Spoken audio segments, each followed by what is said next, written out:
Hola, en este video presentaremos el proyecto 2 de la materia de teoría electromagnética.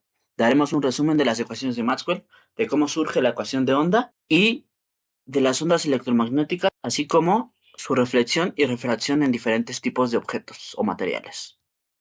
El objetivo principal de este proyecto es diseñar, simular y crear una antena de parche o microcinta, funcional a una frecuencia de 2.4 GHz. Para ello fue importante investigar y entender algunos conceptos. A grandes rasgos, la información fue principalmente acerca de las cuatro ecuaciones de Maxwell, el surgimiento de la ecuación de onda, la reflexión y refracción de ondas electromagnéticas en distintos materiales y el funcionamiento de las antenas de parche o microcinta. A manera de introducción, recordemos qué nos dice cada una de las ecuaciones de Maxwell. Primero tenemos la ley de Ampère. Esta nos dice que si el campo eléctrico está cambiando con el tiempo o hay cargas moviéndose, es decir, una corriente eléctrica, se activa el campo magnético. En segundo lugar, tenemos la ley de Faraday, que nos dice que el campo magnético cambia con el tiempo y esto activa el campo eléctrico de manera específica. Si aumenta el campo magnético, el eléctrico se orienta en el sentido de las manecillas del reloj; si disminuye, se orienta en el sentido contrario. En tercer lugar, tenemos la ley de Gauss. En esta se escribe cómo las cargas afectan al campo eléctrico. Si son positivas, son fuentes de campo eléctrico, es decir, van hacia afuera de la carga. Si son negativas, son sumidores de campo eléctrico, es decir, los vectores se dirigen hacia la carga. Por último, tenemos la ley de Gauss del magnetismo. Esta nos dice que lo anterior no aplica para el campo magnético, únicamente para el campo eléctrico, pues aunque los imanes pueden crear campos magnéticos, esto siempre será cerrado sobre sí mismo. Esto quiere decir que la suma de vectores del campo magnético en una superficie cerrada siempre deberá ser igual a cero. Aquí podemos observar las cuatro ecuaciones de Maxwell en sus tres formas: diferencial, integral y factorial. Pero cabe destacar que para el caso particular de la onda electromagnética utilizaremos más que nada la forma diferencial, ya que nos permite estudiar o describir con mayor facilidad algunas características o propiedades de las ondas, como la propagación de onda, la frecuencia, la longitud de onda, la polarización, etc. Ahora hablaremos de la ecuación de onda. Esta es una ecuación que relaciona el espacio y la dependencia en tiempo de una perturbación que puede propagarse como una onda. Para obtenerla se hizo uso de las ecuaciones de Maxwell, considerando que la densidad de carga es igual a cero y además considerando que el campo magnético y el eléctrico se encuentran en un plano transversal, puede ser XY, cuya normal es la dirección de propagación de la onda, que en este caso sería Z. De lo anterior podemos decir que ahora en la ecuación de Gauss la divergencia del campo eléctrico es igual a cero, y esto nos permite simplificar a su vez la ley de Ampère-Maxwell y eliminar la corriente en la ecuación.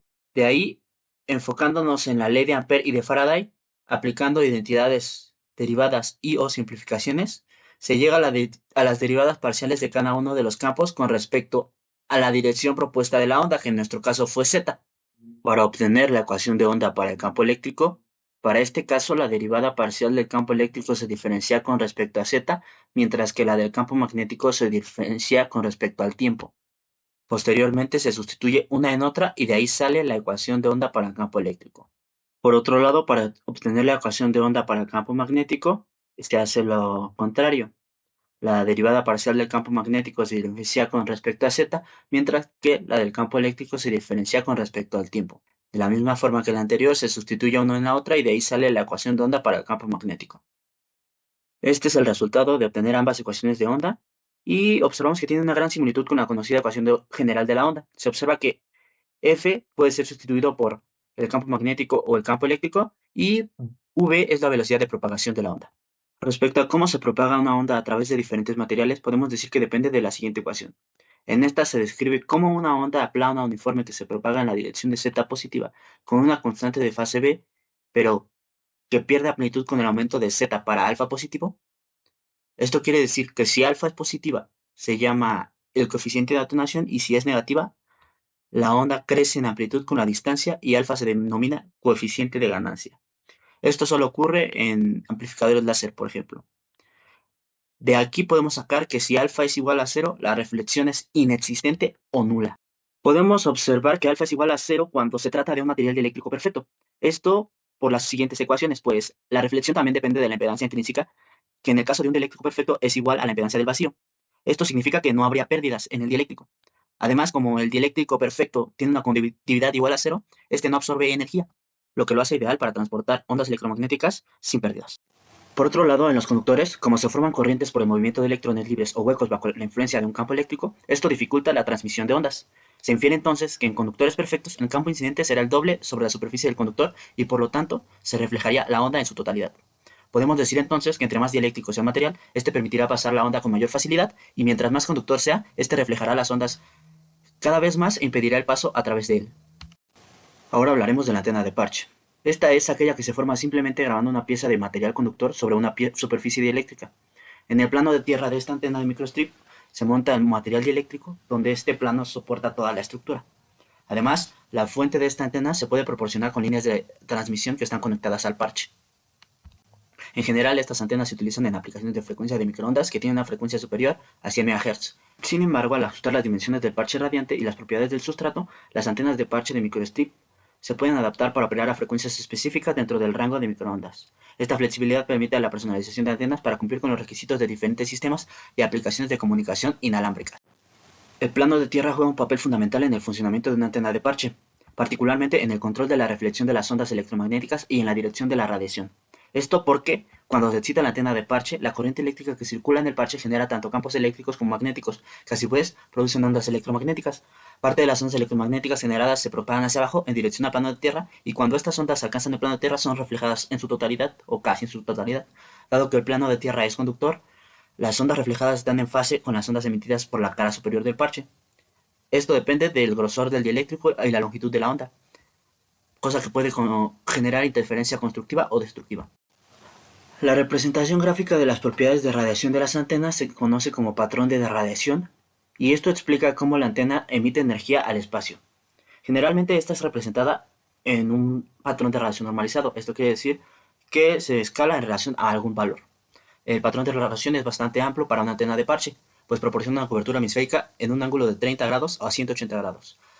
La potencia de radiación es baja, con banda de frecuencia estrecha, y tiene menor directividad, alrededor de 5 y 7 decibeles. Para tener una mayor directividad se puede formar una matriz utilizando antenas de parche. A continuación explicaremos cómo se diseñó, simuló, armó y probó la antena de parche que debe de funcionar a una frecuencia de 2.4 GHz para el proyecto 2. Hola, yo soy Sebastián Marcos Zamora y les voy a hablar sobre cómo se creó la antena de microcinta, tanto simulada como físicamente. Para esto se utilizaron estas fórmulas, las cuales mediante la implementación de MATLAB se obtuvieron los siguientes parámetros que van a ser nuestras medidas principales para la creación de nuestra antena simulada. Para la simulación se utilizó el software especializado CST, el cual se creó principalmente 5 bloques, los cuales el primero y el segundo iban a tener el mismo perímetro. El primero iba a ser un material de cobre que iba a fungir como nuestra tierra.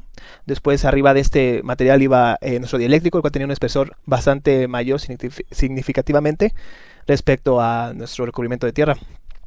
Después encima iba otro parche, nuestro parche, que es este rectángulo pequeño que se logra ver ahí en las imágenes, el cual va a ser nuestro positivo. Para este también se le cortó haciendo otro bloque de níquel, cortando ese pequeño orificio que se logra ver también en las imágenes. Y por último se creó un bloque para darle la forma de T a nuestra antena. En esta parte se conoce como la línea de transmisión y es donde se añadió la fuente, para así poder ver nuestros resultados de SWR y los demás parámetros que checaremos más adelante.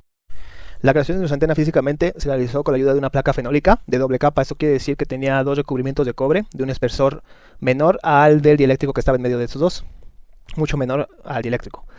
Esta antena se recortó, como se vio en la simulación, con las fórmulas, a un tamaño acorde a este. Después se dibujó con un plumón indeleble nuestra figura, nuestro parche, en forma de T.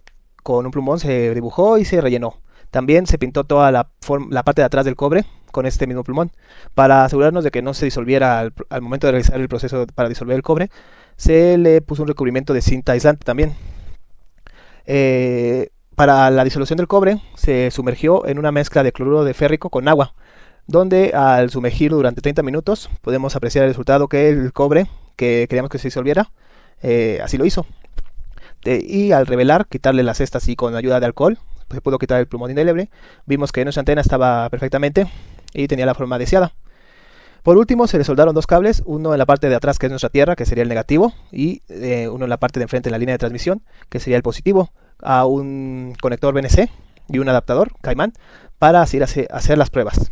Bueno, los resultados del SWR se obtuvieron tanto simulado como en el laboratorio de teoría electromagnética, donde primero podemos ver los resultados en el laboratorio de nuestra antena física, donde tenemos nuestra frecuencia de interés, que es 2.4 GHz, un SWR de 1.51.